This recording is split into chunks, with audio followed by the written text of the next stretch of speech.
Something was wrong. Very wrong. He knew it. He could sense it. Remus had been a little fly on the wall for him.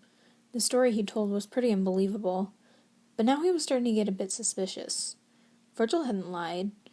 Remus hadn't lied. It was time they had a little talk. Virgil finished wrapping the bandages over the creative side's arms. Neither of them had spoken another word, or made eye contact.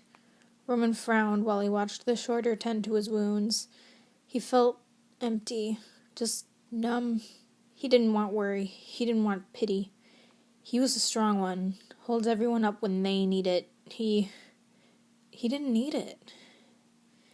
They both stared at his hands in a thickening silence. Why was it so awkward? Really? It wasn't. But the atmosphere was heavy. Very heavy. Until finally Virgil knew what to ask. There was no avoiding it. "Where is it?" he demanded, still in a gentle tone.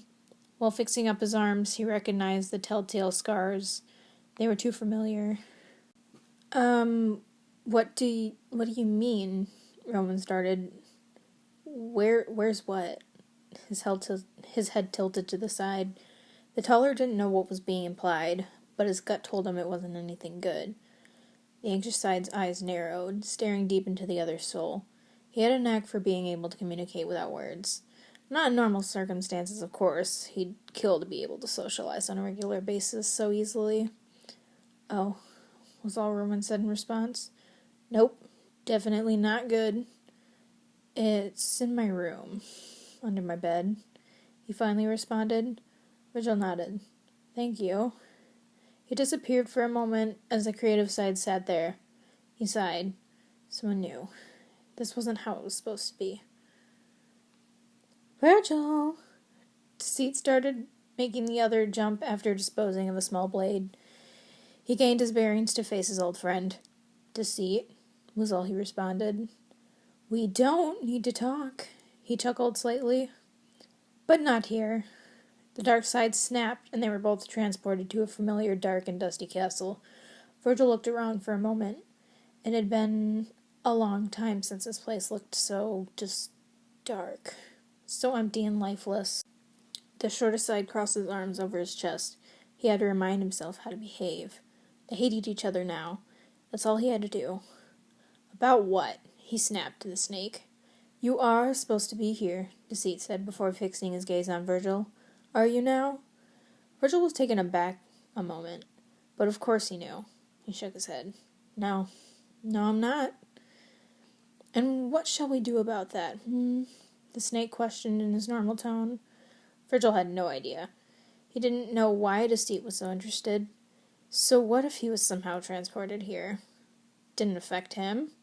Maybe this was all some strange dream and he'd wake up where he was supposed to be, next to Roman with his ring on the table. The dark side before the shortest side continued to speak, but Virgil couldn't hear him.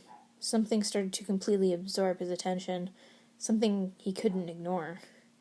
"Hey, can you excuse me for a minute?" he blurted out of nowhere. Deceit blinked, slightly startled. No, but," was all he could get out before Virgil was once again gone. He rose in another place, holding his head, being momentarily dizzy. His mind was being overwhelmed. He didn't remember this happening before. What was happening? He felt like he was having a panic attack and a harmless, quick startle at the same time. It was fear. There's fear coming from everywhere. Different kinds of fear. Suppressed fear. Leaning onto the wall to remain upright, Virgil tried to control his breathing with the new tactics he'd learned over the years that usually worked. The overwhelmingness of the feeling calmed, but it was still very much there. The anxious side could stand on his own again. Virgil realized that he wouldn't have been able to sense this in the past, since around this time he was still repressing his own trait, which really only made his own feelings more powerful, which is why he used to have so many panic attacks. Maybe that's why he was able to ease up again after a while. Now, thinking and being able to pick it apart, he was able to realize the sources of the feeling. Roman was scared, maybe wanting to throw up a little, scared of being weak, and what would happen once everyone else learned of what Virgil had discovered. That made sense because of what had just happened. But then there was Logan. It wasn't strong, not at all, but very constant. He was used to just living with it, so he was able to ignore it. He was able to just do. It was stronger at this point in time, Virgil noticed. Patton hadn't helped him with that yet, but that would happen soon, so he wasn't too worried.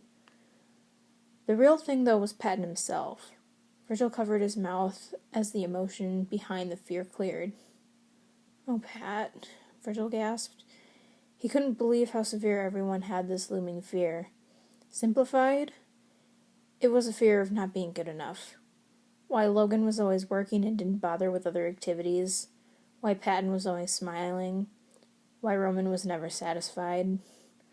Virgil slid down the wall as his mind processed this. That they were not okay. That they weren't okay for the longest time. But they swept all that up not to put more pressure on anyone else, especially himself, because of how sensitive he had been. He quickly stood up, tears now falling down his face, running toward where he knew Patton would be. He didn't care about not altering what he wasn't supposed to. He needed to do something now. He got to Patton's room, shoving the door open without bothering to knock, but he was only able to get a glimpse of Patton's crying face when he was shaken awake.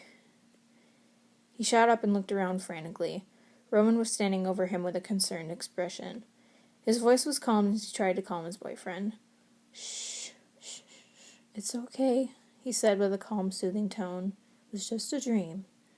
Roman ran his fingers through Virgil's hair as the anxious side's breathing regulated.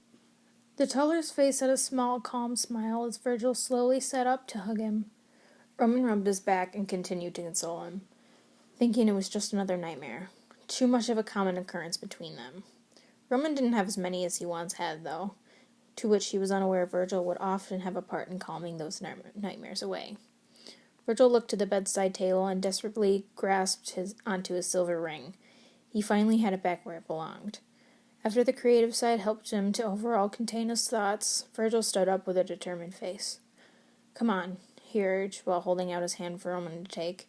He looked up at the anxious side with a confused expression as he took the outstretched hand and stood as well. "There's something I have to do that I should have addressed ages ago."